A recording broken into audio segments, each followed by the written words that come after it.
মানুষকে কখনোই এই 6টি কথা বলবেন না।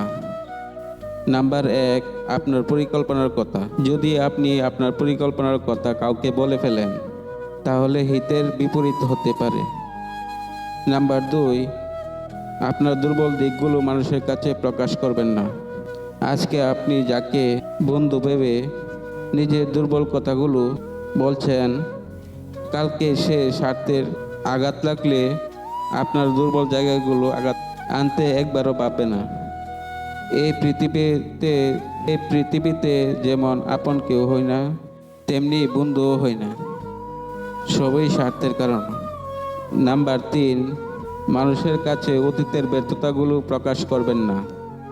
ব্যর্থতার কথা বললেই সবাই আপনার জীবন যুদ্ধে ব্যর্থ মানুষ হিসেবে বিবেচনা করবে এবং আপনাকে কখনোই বড় কোনো কাজে সুযোগ দিবে না।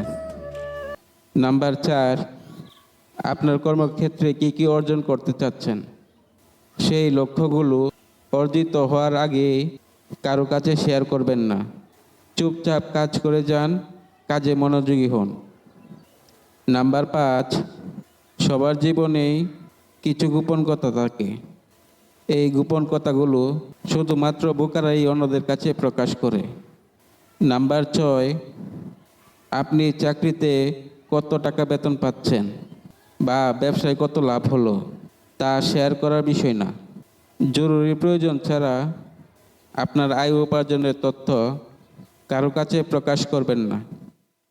এই 6টি বিষয়ের কথা আপনি নিজের মধ্যে গেঁথে রাখুন। আল্লাহ সবাইকে বোঝার তৌফিক দান করুন। আমিন।